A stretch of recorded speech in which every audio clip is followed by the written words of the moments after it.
Lühike võlatsükkel. Kui majanduslik aktiivsus suureneb, näeme kasvu ehk esimest faasi lühikeses võlatsüklis. Kulutamine suureneb ja hinnad hakkavad tõusma.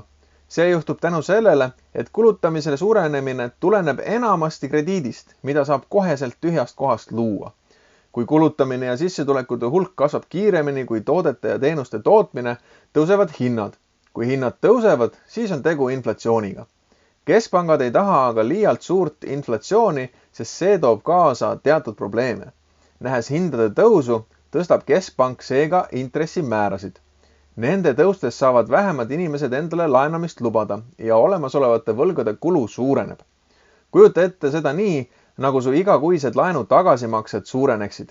Kuna inimesed laenavad vähem ja neil on suuremad tagasimaksed, on neil kulutamiseks vähem raha üle. Seega kulutamine väheneb. Kuna aga ühe inimese kulutused on teise sissetulek, kukuvad ka sissetulekud laiemalt. Kui inimesed tunduvalt vähem kulutavad, kukuvad ka hinnad. Seda nähtust kutsume deflatsiooniks. Kui seejärel majandusaktiivsus kahaneb, ongi käes surutis. Kui surutis muutub liiga raskeks ja inflatsioon ei kujuta endast enam probleemi, alandavad keskpangad intressimäärasid, et põhjustada kogu süsteemi tempo tõusu.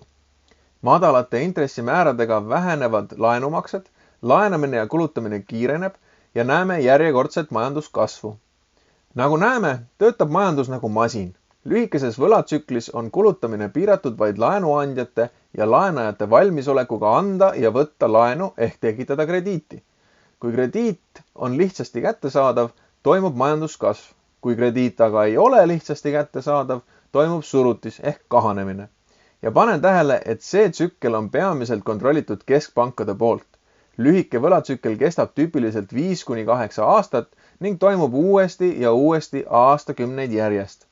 Aga pane tähele ka, et põhi ja tipp igal tsüklil lõpeb rohkema kasvuga kui eelmises tsüklis ja ka rohkema võlaga. Miks, te küsite võib-olla? Sest inimestel on see loomuses. Meil on loomuses laenata ja kulutada võimalusel rohkem, selle asemel, et kiiremini võlgu tagasi maksta. See on inimloomuses peituv viga enesekontrolli puudumise tõttu ja on põhjustatud paljugi meie haridusest ja kasvatusest. Pikkade ajaperioodide vältel kasvavad seetõttu võlad kiiremini kui sissetulekud ja nii tekibki see pika võlatsükli, aga sellest järgmises ampsus.